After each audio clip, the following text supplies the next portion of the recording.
Hello everyone, welcome back to our channel study with student. तो ये part 3 है cell the unit of life chapter 8 NCERT 11 से। हमने part first और second में कवर किया था सेल, यूकैरियोटिक सेल और prokaryotic cell, difference between eukaryotic and prokaryotic cell. ये हमने सब पार्ट 1 और 2 में कवर कर चुके हैं। अब हम आते हैं कि जो सेल मेम्ब्रेन हमने देखी थी, जो प्रोकैरियोटिक और यूकैरियोटिक दोनों के अंदर प्रेजेंट थी, तो वो सेल मेम्ब्रेन का केमिकली कैसी है, उसके ऊपर क्या क्या थ्योरी आई हैं, और हम पढ़ते हैं वो डीपली सेल मेम्ब्रेन है क्या। तो यहाँ से हम शुरू करते हैं। होप आपको सब समझ में आ रहा होगा। अगर फिर भी कोई डाउट रहता है तो आप कमेंट सेक्शन में आप अपने क्वेश्चन पूछ सकते हैं। तो अब चलो टाइम बर्बाद ना करते हुए आगे बढ़ते हैं। तो लाइन टू लाइन मैं आपको पहले बता देता हूँ कि इसके पैराग्राफ के अंदर है क्या। इस पैराग्राफ के अंदर बताया गया है कि केमिकली स्ट्रक्चर कैसा है सेल मेम्ब्रेन का। दूसरा, वो स्ट्रक्चर जो है वो कैसे कैसे एसोसिएट है या कैसे कैसे उसके सेल मेम्ब्रेन के आसपास लगे हुए हैं, ये सब कुछ इसके अंदर बताया गया है। कितनी परसेंट प्रोटीन, फैट और एक्स्ट्रा मॉलिक्यूल्स से मिलकर बनी हुई हैं, तो ये सब कुछ इसके अंदर बताया गया है। इसका एक स्ट्रक्चर समझाया गया है, पॉसिबल स्ट्रक्चर एक समझाया गया है। तो ये हम इसके अंदर टोटल ये चीज़ें हैं। अब हम समझते हैं लाइन टू लाइन कि जो नीट या फिर अदर कोई भी एग्ज़ाम के लिए ज़रूरी है वो है NCERT लाइन टू लाइन। तो हम चलते हैं अब। Structure of membrane was study only the advent of electron microscope. यानी कि आपको पहले बताया था कि इलेक्ट्रॉन माइक्रोस्कोप की डिस्कवरी 1950s में हुई, 1950s में हुई। तो इसके बाद ही हमें सेल मेम्ब्रेन का पता चला कि वो है कैसी, उसके केमिकल कंपोजिशंस क्या क्या हैं। तो अब देखते हैं केमिकल कंपोजिशंस। जो पहली बार किसी सेल की देखी गई थी तो वो ह्यूमन की रेड ब्लड सेल थी। ये आप याद रखिएगा कि सबसे पहले अगर किसी की सेल मेम्ब्रेन देखी गई तो ह्यूमन की रेड ब्लड सेल के ऊपर ही केमिकली कंपोजिशन देखी गई थी। Enables the scientist to deduce a possible structure of plasma membrane की प्लाज्मा मेम्ब्रेन का स्ट्रक्चर कैसा है पॉसिबली। तो ये सब कुछ देखा गया था। This study shows that cell membrane is mainly composed of lipid and protein. अब आप ये पूछेंगे कि लिपिड और प्रोटीन क्या है। तो सेल किसकी बनी हुई है ज़्यादातर, प्रोटीन और लिपिड की। तो प्रोटीन तो आपको सबको पता है कि अमीनो एसिड्स की एक चेन है, उसको प्रोटीन कहते हैं। अब आगे हम अगले चैप्टर में जो 9 चैप्टर बायोमोलिक्यूल्स उसके अंदर पढ़ेंगे कि जो स्ट्रक्चर है अमीनो एसिड का वो कैसा है, प्रोटीन स्ट्रक्चर कैसा है। तो ऐसे ही सेम फैट का स्ट्रक्चर पढ़ेंगे, और फैट के स्ट्रक्चर के बाद हम पढ़ेंगे कि लिपिड जो एक फैट मोलिक्यूल है वो कैसा दिखता है और कैसा होता है। तो ये हम नेक्स्ट चैप्टर में पढ़ेंगे। फिलहाल आप ये याद रखें कि लिपिड और प्रोटीन ही बनी हुई हैं। तो मेजर लिपिड है जो फोस्फोलिपिड है। फोस्फोर मतलब फोस्फोर्स, PO4 2 नेगेटिव और मे बी PO3 2 नेगेटिव।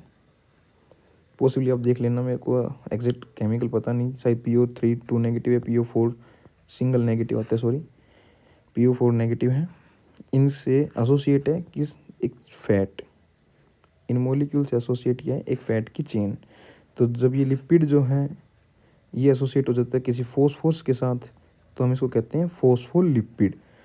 तो हम आगे पढ़ेंगे लिपिड का स्ट्रक्चर, ग्लिसरॉल और फैट की कुछ चेन को मिलकर एक लिपिड बनाते हैं। उस चेन के साथ अगर फोस्फोर्स जुड़ जाए तो वो फोस्फोलिपिड है। फिलहाल आप ये याद रखिए कि जो फोस्फोलिपिड है वो सबसे ज़्यादा है, मेजर है। Arrange in A by layer, यानी कि मैं आपको इसी के अंदर दिखा देता हूँ कि बाई लेयर क्या है। तो आप देखिए, एक मिनट मैं आपको कलर चेंज करके दिखाता हूँ। जो ये मैं ग्रीन लाइन बना रहा हूँ इससे ऊपर देखिए, उससे नीचे देखिए, आपको दोनों चीज़ सिमिलर मिलेंगी। बाहर की तरफ भी वाइट वाइट मॉलिक्यूल दिख रहे हैं, आपको इस साइड भी वाइट वाइट मॉलिक्यूल दिख रहे हैं।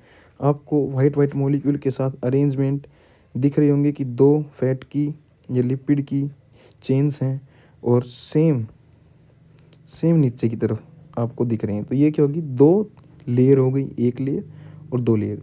ये दोनों लेयर कैसी हैं, सिमिलर हैं, एक जैसी हैं। दोनों की लेयर की अरेंजमेंट एक जैसी है, दोनों की केमिकल कंपोजिशन से एक जैसी हैं। तो इससे हमें क्या पता चलता है कि बाई लेयर है, एक सिंगल लेयर नहीं है बल्कि 2 लेयर है, इससे हमें ये पता चलता है। तो हम आगे पढ़ते हैं, आगे बढ़ते हैं। एक एक लाइन को हम गहराई से समझेंगे और अच्छे से याद भी रख, जब आप समझेंगे तो आप याद भी रख पाएंगे। मेरा मानना ये है कि तब आप याद भी रख पाएंगे। Lipid are arrange with the membrane with the polar head towards, polar head बाहर की तरफ, बाहर की तरफ क्या है, पोलर हेड। पोलर मतलब यानी कि जो चार्ज है, जिसके ऊपर कुछ चार्ज है, ये चार्ज है जिसके ऊपर कुछ चार्ज है वो पोलर है। नॉन पोलर का मतलब आप समझते हैं कि जिसके ऊपर चार्ज नहीं है, यानी कि न्यूट्रल है, यानी कि न्यूट्रल है, तो वो नॉन पोलर हो गया। जो चार्ज है वो पोलर हो गया। अब वो चार्ज कौन सा है इससे कोई फर्क नहीं पड़ता, वो नेगेटिव चार्ज है पॉजिटिव चार्ज है, पोलर का मतलब है चार्ज। तो वो polar head towards outer side, बाहर की तरफ पोलर हेड है, तो इन साइड क्या आपने लिखा नॉन पोलर, obvious सी बात है। तो अब आप ये देखिए, अगली लाइन लिख भी रखिए कि lipid arrange with membrane with polar head towards outer side and hydrophobic tell towards inner part. अब आप ये देखेंगे कि इसके अंदर हाइड्रोफोबिक लिखा, हाइड्रो मतलब पानी। तो आपको पता है जो H2 मोलिक्यूल हैं वो चार्ज मोलिक्यूल होते हैं। फोबिक का मतलब होता है दूर भागने वाला, यानी कि जो चार्ज से दूर भाग रहा है। चार्ज से दूर कौन भागेगा, यानी कि जो न्यूट्रल मोलिक्यूल होगा वो दूर भागेगा। तो ये होगा हाइड्रोफोबिक, यानी कि पानी को हेट करने वाला या पानी को के पास ना जाने वाला, उसको कहेंगे हम हाइड्रोफोबिक। यानी कि वो कैसे हैं, hydrophobic tails toward the inner part, this ensure that, इससे पता हमें क्या चला कि नॉन पोलर टेल है वो सैचुरेटेड हाइड्रोकार्बन की बनी हुई है, is protected from the aqueous environment. यानी कि सेल को बाहर के एक्वस इन्वायरमेंट से प्रोटेक्ट करने के लिए एक बीच में लेयर है जो कि सैचुरेटेड हाइड्रोकार्बन। अब हाइड्रोकार्बन आप केमिस्ट्री में पढ़ते हैं, और फिर भी अगर मैं आपको हल्का सा बता देता हूँ कि हाइड्रोकार्बन क्या होता है, जिसके पास हाइड्रोजन और कार्बन हो एटलीस्ट, उनको हाइड्रोकार्बन्स बोलते हैं। और इन्हीं हाइड्रोजन कार्बन से फैट बनता है। अभी देखिए इन्हीं हाइड्रोजन कार्बन से ही फैट बनता है। तो जो फैट है आपको पता है पानी के अंदर डिजोल्व नहीं होता। जब आप घी को किसी बाउल के अंदर पानी डालकर घी को मिलाएंगे तो आपको पता चल जाएगा घी और पानी हमेशा सेपरेट रहेंगे, वो कभी मिक्स नहीं होते। तो इससे क्या पता चलता है कि वो जो फैट है वो पानी के अंदर मिक्स नहीं होगी। तो इसलिए बीच की पोर्शन किसका बना गया है, फैट का, ताकि वो एक्वस जो उसका इन्वायरमेंट है बाहर का, उससे सेल इंटरेक्ट ना कर पाए और घुल मिल ना कर पाए। ये हम आगे भी पढ़ेंगे कि क्यों नहीं घुल मिल पाती हैं और ऐसे क्या कारण है कि उसको अलग करना भी पड़ा। तो in addition phospholipid membrane also contain cholesterol, उसके पास क्या है, एक कैलोस्ट्रोल भी है। आप पूछोगे कैलोस्ट्रोल क्या है, कि आप फिलहाल तो ये समझिए कि कैलोस्ट्रोल भी एक फैट का ही मोलिक्यूल है, एक टाइप ऑफ फैट मोलिक्यूल है जो कार्बन 19 है, C19 होता है उसका, नियरली 19 कार्बन का ही वो बना हुआ होता है, उसको कैलोस्ट्रोल बोलते हैं। तो अब ये देखिए अगले कि phospholipid membrane also contain the cholesterol, cholesterol भी इसके पास कुछ कुछ होते हैं। Later biochemical engineering is clear that the reveal that the cell membrane also possess the protein and carb. बाद में इनको पता चला कि और भी, कि इसके साथ प्रोटीन तो मैंने बता ही दिया था कि इसके एसोसिएट और क्या है, जो हमारी सबसे कॉमन खाने के अंदर डाइट होती है, उस डाइट के अंदर कार्बोहाइड्रेट होता है। और कार्बोहाइड्रेट आपको पता है यानी कि ग्लूकोज, जो का स्मॉलेस्ट मॉलिक्यूल है ग्लूकोज, वो भी मेम्ब्रेन में लगे हुए हैं। The ratio protein and the lipid very. अब ये आपको अच्छे से समझा देता हूँ कि जो फैट और प्रोटीन का जो रेशियो है वो सेल टू सेल वेरी करता है। अब हम 2 सेल लेते हैं, ए सेल और बी सेल, यानी कि ए सेल और एक बी सेल। ए सेल है वो मानता हूँ मैं आरबीसी का है, और जो बी सेल है मानता हूँ लीवर का है। ये हमने मानना है कि 2 सेल है। तो जो ए सेल है यानी उसके पास ज़्यादा क्या है, वो ज़्यादातर काम क्या करता है, वो ज़्यादातर काम करता है पानी के साथ, यानी कि एक्वस के साथ। तो एक्वस के साथ फैट कम होगी ऑब्वियस सी बात है। और ज़्यादा क्या होगी, प्रोटीन होगी, यानी कि जो पोलर चीज़ होगी। और जो लीवर है आपको पता है कि वो फैट के ऊपर ज़्यादा काम करता है, उसके पास तो यानी फैट मॉलिक्यूल ज़्यादा मिलेंगे और प्रोटीन मॉलिक्यूल कम मिलेंगे। तो ये सेल टू सेल डिपेंडेंट होती हैं केमिकल कंपोजिशंस।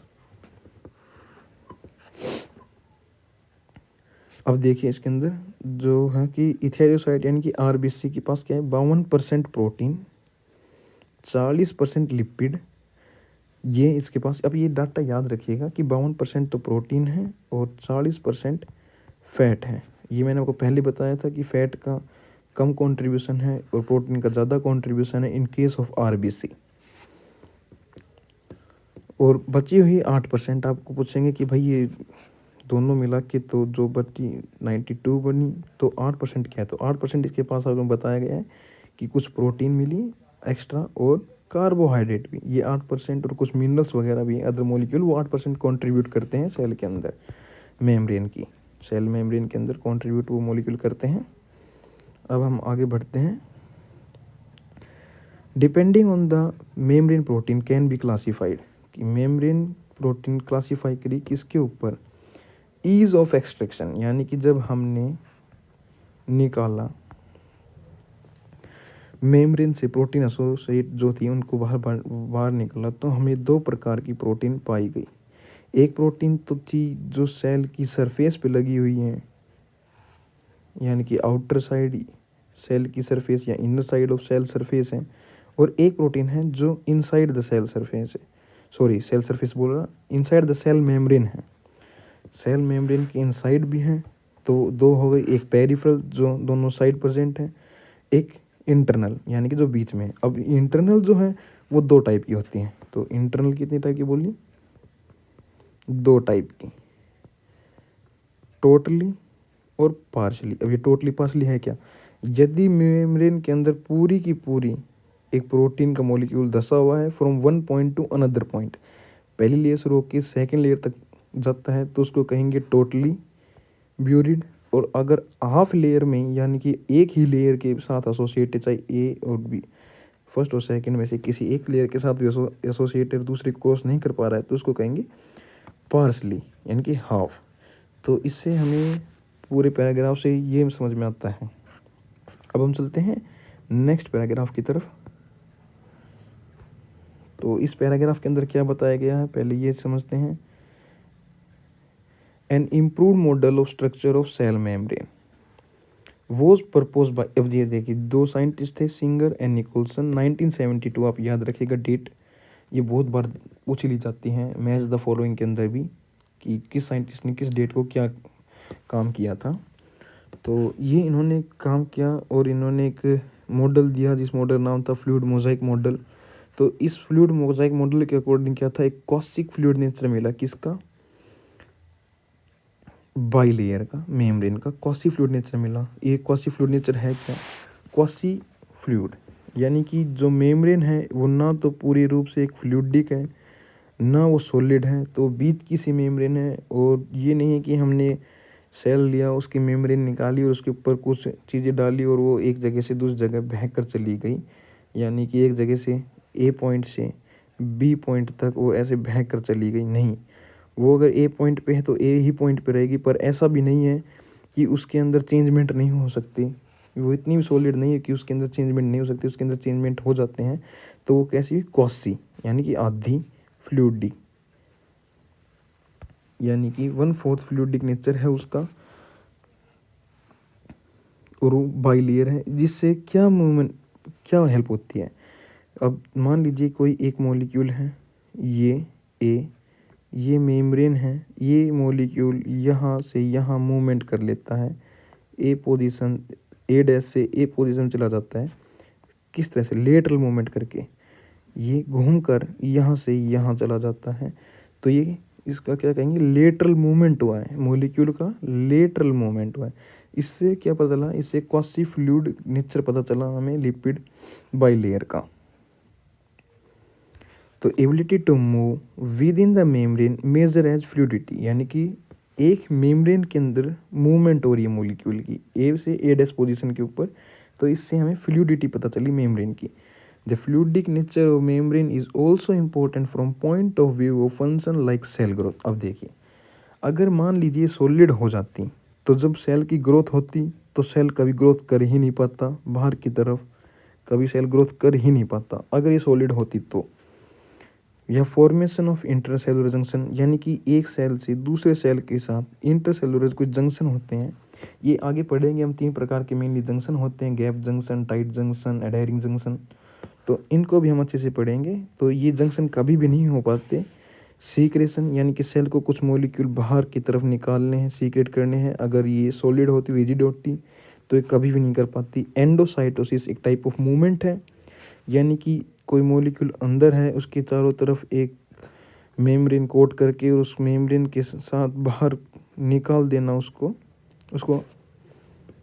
एक्सोसाइटोसिस बोलते हैं। और इसी का बिल्कुल अपोजिट, इसका अपोजिट एंडोसाइटोसिस होता है, यानी कि कोई मॉलिक्यूल सेल के अंदर चला जाता है, एंडोसाइटोसिस बोलते हैं। सेल डिवीज़न में हेल्प करती है, क्योंकि वो फ्लूइडिक नेचर है, इसी वजह से वो सेल डिवीज़न में हेल्प कर पाती हैं। तो आप ज़्यादा ये समझिए कि फ्लूइडिक नेचर किस वजह से आया। लिपिड की बाइलेटरल मूवमेंट, यानी कि यहाँ जो लिपिड है ए डैश, वो ए पोजीशन तक जा सकता है, यानी कि कोई लिपिड मॉलिक्यूल यहाँ से यहाँ मूवमेंट कर सकता है विद इन द लेयर के अंदर जो मूवमेंट है लिपिड की, उस वजह से इसको हम बोलते हैं।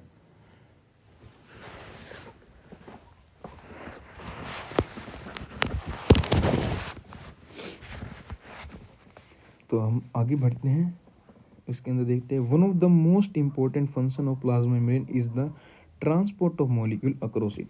देखिए, इसको अच्छे समझते हैं कि जो सबसे इम्पोर्टेंट फंक्शन है प्लाज्मा मेम्ब्रेन का वो क्या है।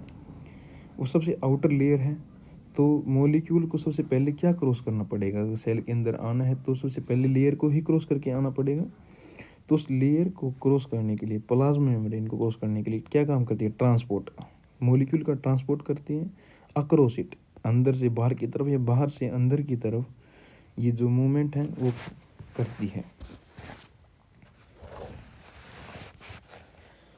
तो मेम्ब्रेन इज सेलेक्टिवली, मैंने आपको पहले बताया था कि जो मेम्ब्रेन है वो सेलेक्टिवली परमेएबल है। वो ऐसा नहीं कि सब सब्सटेंस को अंदर आने देती है, वो सेलेक्ट करती है सब्सटेंस को कि कौन सी सब्सटेंस की ज़रूरत है, कौन सी सब्सटेंस ज़रूरत नहीं है, कौन सा पॉइजनस सब्सटेंस है और कौन सा नॉन पॉइजनस सब्सटेंस है। तो इन सब चीज़ों को पहले जो सेल मेम्ब्रेन है वो देखती है, उसके बाद ही सेल मेम्ब्रेन अलाउ करती है कि किस मॉलिक्यूल को अंदर आने दें और किस मॉलिक्यूल को अंदर नहीं आने देंगे। तो ये आप इसके अंदर ब्रीफली पढ़ सकते हैं। अब मैं आपको समझाता हूँ कि इस पैराग्राफ के अंदर है क्या। तो इस पैराग्राफ के अंदर क्या बोला गया है,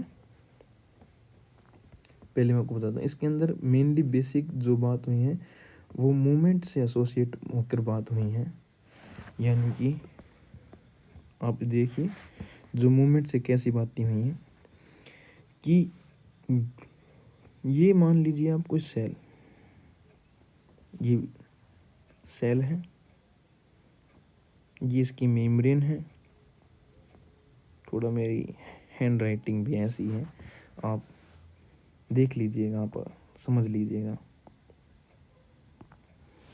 तो इसके अंदर क्या है कि जो मॉलिक्यूल अंदर जाते हैं या मॉलिक्यूल बाहर आते हैं तो उनकी मूवमेंट कैसी होती है। तो अब हम पढ़ेंगे, तो वह पैसिव भी हो सकती है या फिर एक्टिव भी हो सकती है, और दोनों को छोड़कर केवल सिंपल डिफ्यूजन जिसको बोलते हैं वो भी हो सकता है। तो हम तीनों को पढ़ते हैं। क्या है, यदि कोई मॉलिक्यूल ए अंदर या बाहर जाता है with the help of protein, कोई प्रोटीन एसोसिएट है जैसे हमने पढ़ी थी, उसकी वजह से वो अंदर और बाहर जाता है, पर वो एनर्जी का यूज़ नहीं करता। किसका यूज़ नहीं करता, एटीपी का यूज़ नहीं करता, एटीपी का यूज़ नहीं करता, परंतु प्रोटीन चैनल या प्रोटीन्स का यूज़ करता है अपनी पोजीशंस को चेंज करने के लिए, अपनी एक से दूसरे इनसाइड या आउटसाइड ऑफ द सेल जाने के लिए। तो उसको हम कहेंगे पैसिव ट्रांसपोर्ट। अगर वो एटीपी का भी प्रयोग करता है और एटीपी का प्रयोग करेगा तो ऑब्वियस सी बात है प्रोटीन का तो यूज़ कर ही रहा है, तो उसको हम कहेंगे एक्टिव ट्रांसपोर्ट। तो ये कैसे होते हैं। और ओस्मोसिस क्या है, osmosis is type of passive transport. Osmosis passive transport ही होता है, पर वाटर का, वाटर के मूवमेंट को, पैसिव मूवमेंट के वाटर को हम क्या कहेंगे, ओस्मोसिस। आप सही समझे, उसको कहेंगे हम ओस्मोसिस। तो आइए हम अब लाइन टू लाइन पढ़ते हैं, ये क्या कहना चाहते हैं। मैंने आपको एक सार तो बता दिया है पैराग्राफ का, अब लाइन टू लाइन पढ़ के आगे हम बढ़ते हैं और देखते हैं।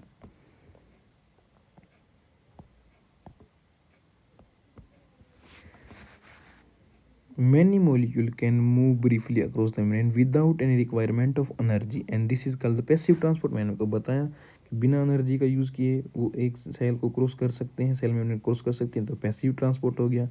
न्यूट्रल सोल्यूट में move across the membrane by the process of simple diffusion. मैंने कहा जैसे कि CO2 है, O2 है या अदर कोई है, तो ये भी तो एक प्रकार के मोलिक्यूल ही है, पर इनको ज़रूरत नहीं पड़ती किसी भी प्रोटीन की एक सेल की मेम्ब्रेन को क्रॉस करने के लिए। तो इनको हम क्या कहेंगे, सिंपल डिफ्यूजन। यानी कि ये एक जगह से दूसरी जगह जा रहे हैं, सिंपल डिफ्यूजन है, इसके अंदर कोई जरूरत नहीं है। पर एक चीज़ आप याद रखिएगा, कोई भी डिफ्यूजन हो, पैसिव ट्रांसपोर्ट हो, सिंपल डिफ्यूजन हो, तो उसके अंदर क्या होता है, कंसंट्रेशन ग्रेडियंट बनता है। अब कहेंगे कंसंट्रेशन ग्रेडियंट क्या होता है कि मान लीजिए आपके घर में एक पानी की टंकी है और वो छत पर रखी है। पानी की टंकी है और वो छत पर रखी है और आप उससे पानी निकाल रहे हैं, टैप को आप ऑन करते हैं और ऑन करने से वो पानी नीचे आ जाता है, आपके पास आ जाता है। तो आपने उसके अंदर कोई एनर्जी यूज़ की नहीं, आपने क्या किया कि ऊपर जो वाटर है जो नीचे कनेक्ट है, तो आपने इसको ऑन किया और आपने वाटर ले लिया। तो यानी कि ये क्या था, यहाँ वाटर की अवेलेबल ज़्यादा था, यहाँ वाटर अवेलेबल लेस था, और यहाँ वाटर ज़्यादा था, तो वो अपने आप आ गया। तो इसको कहते हैं अलोंग द कंसंट्रेशन ग्रेडियंट। यानी कि यहाँ ग्रेडियंट हाई था, यहाँ ग्रेडियंट लो था, तो ये मूवमेंट हो पाई। पर अब मैं कहता हूँ कि यहाँ पानी है और मैं फिर भी पानी को ऊपर पहुँचाना चाहता हूँ, तो हम क्या करेंगे, हम एक मोटर का यूज़ करेंगे, पंप का यूज़ करेंगे। पंप क्या यूज़ करेगा, इलेक्ट्रिसिटी, यानी कि एक प्रकार की एनर्जी यूज़ करेगा। एनर्जी यूज़ करके इसके अंदर पानी ले जाएगा। तो ये क्या है, अपोजिट द ग्रेडियंट, जो कंसंट्रेशन ग्रेडियंट है उसके अपोजिट। तो अपोजिट करेंगे तो पंप का यूज़ करना पड़ रहा है, इलेक्ट्रिसिटी का यूज़ करना पड़ रहा है। तो यानी कि ये क्या हो गया, एनर्जी का यूज़ हुआ और ग्रेडियंट के अपोजिट हुआ। तो बेसिक यही आप अगर याद कर लेंगे तो आपको कभी भी दिक्कत नहीं आएगी इनके अंदर। तो अब हम आगे पढ़ते हैं और इसके अंदर आप देखना यही लिख रखा होगा, जहाँ तक पॉसिबिलिटी है यही लिख रखा होगा। From higher concentration to lower, आराम से हो जाता है। वाटर में move also across the membrane from higher to lower, high से लोअर की तरफ मूवमेंट भी वाटर को होता है। Movement of water by diffusion का मैंने आपको पहले बताया, डिफ्यूजन वाटर को तो osmosis. As the polar molecule can not pass through the non polar. अब ये देखिए कि जो बीच में था वो नॉन पोलर थे, दोनों तरफ तो पोलर मोलिक्यूल, पर बीच में तो नॉन पोलर है, तो इसको क्रॉस नहीं कर पाते। तो इसके लिए एक प्रोटीन का चैनल बना हुआ है। तो H2O क्या है, एक पोलर मोलिक्यूल है। तो पोलर मोलिक्यूल इसके थ्रू एंट्री करके अंदर जाता है। ये आपको बताएंगे, इसको एक्वापोरियंस होते हैं ये कुछ, और वो डिफरेंट टाइप ऑफ प्रोटीन की बनी हुई होती हैं। ये हम आगे भी पढ़ेंगे और आगे आपकी NCERT में भी लिख रखा है, वो हम धीरे धीरे NCERT कवर करेंगे तब बता देंगे। They require a carrier protein membrane to facilitate the transport across the membrane. A few ions, यानी कि आइंस हैं, molecule transport across the membrane against the concentration, यानी कि कंसंट्रेशन से अगेंस्ट, खिलाफ। अगर खिलाफ हैं तो वो क्या हो जाएगा, एक्टिव ट्रांसपोर्ट हो जाएगा। ये लो से हाई की तरफ जा रहे हैं। Such transport is an energy dependent. तो ये कैसे हो गया, ATP का यूज़ कर रहे हैं, एनर्जी डिपेंडेंट हुआ, इसको एक्टिव ट्रांसपोर्ट। इसका एग्जांपल याद कर लीजिएगा, बहुत कॉमन एग्जांपल है सोडियम पोटासियम पंप। तो ये मोस्ट कॉमन एग्जांपल है सोडियम पोटासियम पंप इसका। तो अब हम चलते हैं अगला क्या है हमारे पास, सेल वॉल। तो हमने जैसे पहले पढ़ा था सेल मेम्ब्रेन के बाहर की तरफ कुछ प्लांट के अंदर, फंगी के अंदर, बैक्टीरिया के अंदर सेल वॉल बनी हुई होती है। तो हम पढ़ते हैं सेल वॉल है क्या। एक नॉन लिविंग रिजिड स्ट्रक्चर है। कैसा हुआ? Non living. ये है रिजिड। ऊपर क्या था? Fluidic nature. ये क्या है? Rigid. Cell wall forms an outer covering of plasma membrane. Plasma membrane के बाहर की तरफ है किसके अंदर? फंगी के अंदर, प्लांट के अंदर। Cell wall not only give the shape. अब ये देखो हम क्या कह रहे थे कि जो सेल वॉल है वो किसी बैक्टीरिया को या किसी प्लांट सेल को शेप प्रोवाइड कराती है और उसको प्रोटेक्शन करती है। इसके अलावा भी उसका कुछ काम है, वो है सेल टू सेल इंटरेक्शन। यानी कि एक सेल से दूसरे सेल के पास इंटरेक्शन करने के लिए भी ये ज़रूरी होती है। Provide barrier to. और सेकंड, यानी कि कोई बिग मॉलिक्यूल आ गया, मान लीजिए कोई मिट्टी का कण आ गया, तो उसको प्रोटेक्ट करती है मिट्टी के कण से या अदर मैक्रो मॉलिक्यूल। आप ये याद रखिएगा, वहाँ पे आपको क्या लिखेंगे? मैक्रो की जगह माइक्रो कर देंगे। बस इतना ही चेंज करेंगे कि मैक्रो का माइक्रो कर देंगे, कि माइक्रो मॉलिक्यूल से बचाने के लिए नहीं। मैक्रो मॉलिक्यूल्स कौन से macro? Undesirable. Macro molecules desirable भी हैं पर उनसे नहीं, जो अनडिजायरेबल, जो कि ऐसे मॉलिक्यूल हैं जो सेल के लिए खतरनाक है, उनको ही बचाता है। तो अब आगे पढ़ते हैं। Algal have a cell wall.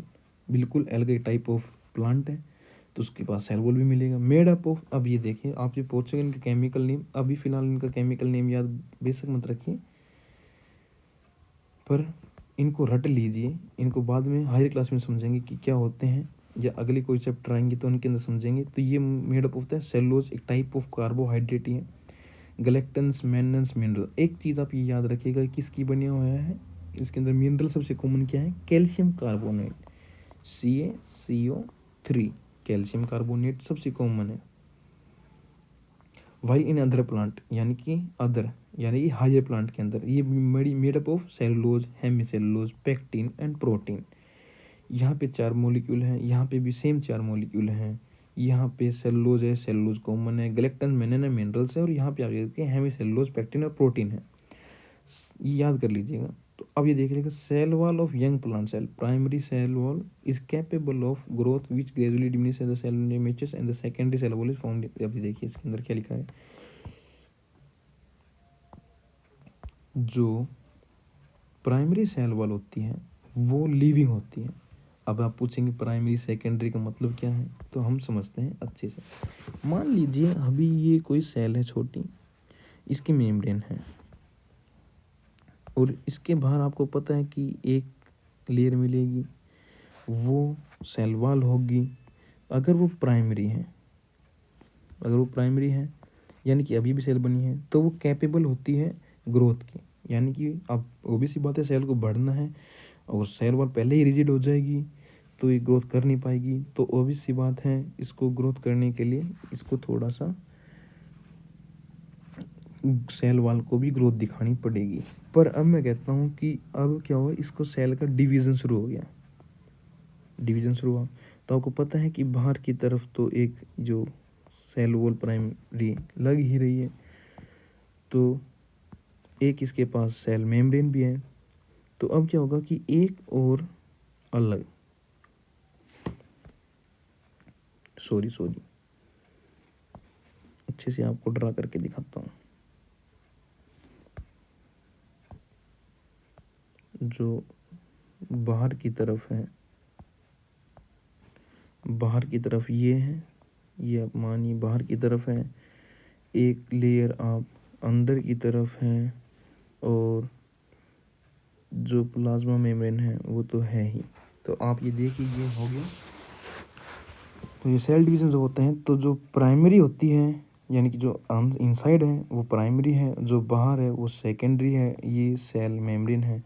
तो जो प्राइमरी ग्रोथ के कैपेबल है वो सेकेंडरी है, वो रिजिड हो जाती है। तो अब आप ये देखिए, जब भी सेल ग्रोथ करेगा तो इनसाइड जो होगी, जो इनसाइड होगी सबसे न्यू वाली जो होगी वो इनसाइड मिलेगी, और जो सबसे पुरानी होगी, द ओल्डेस्ट वन होगी, वो आउटसाइड ऑफ द सेल मिलेगी।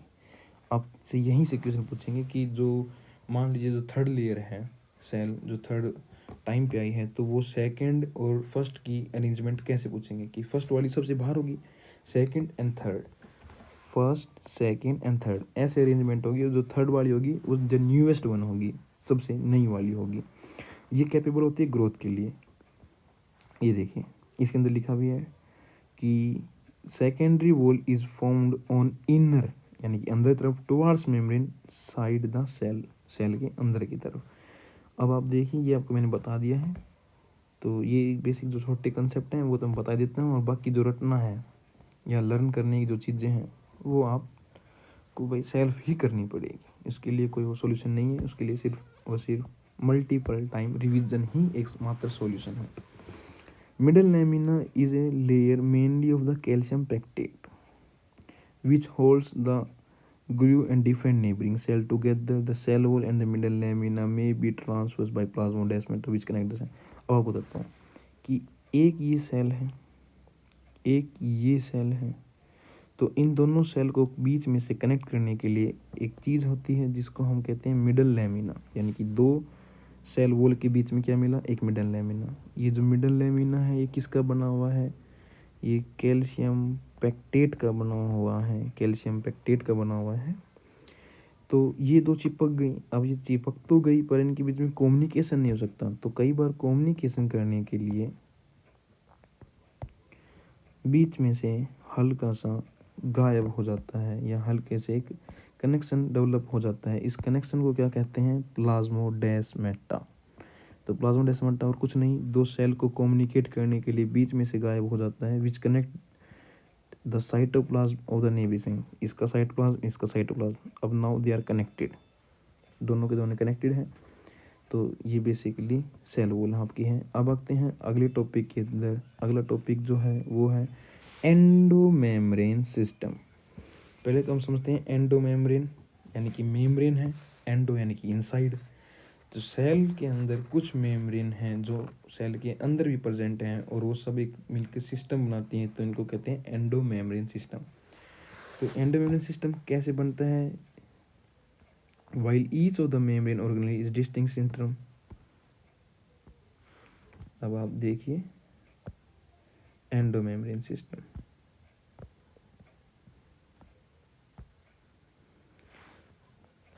हर एक ऑर्गेनेली अलग स्ट्रक्चर और फंक्शन परफॉर्म करती हैं।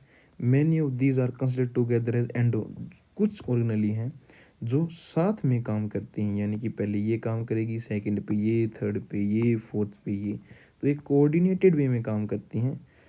तो इन दो तीन चार ऑर्गेनेली हैं, इनको हम क्या कहते हैं, एंडोमेम्ब्रेन सिस्टम। तो एंडोमेम्ब्रेन सिस्टम क्या क्या अपने पास रखते हैं, कोऑर्डिनेटेड है।